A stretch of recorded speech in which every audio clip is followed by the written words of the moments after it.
And this is the revival, 1859 revival. Spiritual awakenings. One of the most dramatic events in Irish religious history was the 1859 revival.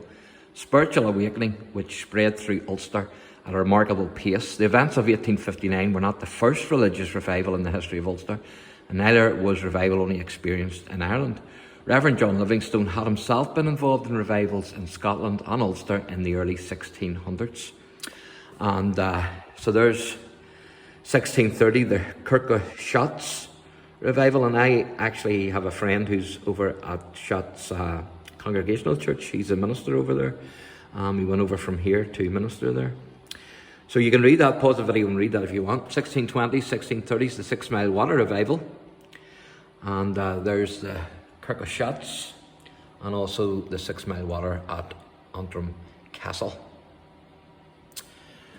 And there's when God would plant our godly vine within this land of yore, a band of exiled ministers, brave men be Hiller, Boer, Dunbar and Stewart and Robert Blair, in secret lore who shone, James Hamilton of noble blood and honoured Livingstone. Very good.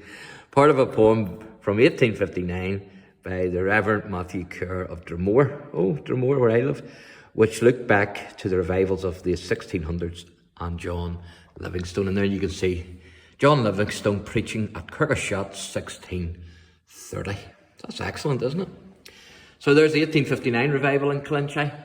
The revival swept through Killinchy in the summer of 1859. The Church of Ireland rector Henry Ward was in full sympathy with the revival, and he and the Presbyterian minister David Anderson worked together to promote this spiritual awakening.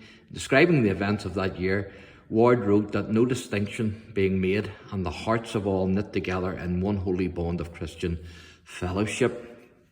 And so you can read the rest of that, you can pause the video. The Honourable and Reverend Henry Ward, the impact of the revival, and there's the Honourable and Reverend Henry Ward himself. So there's other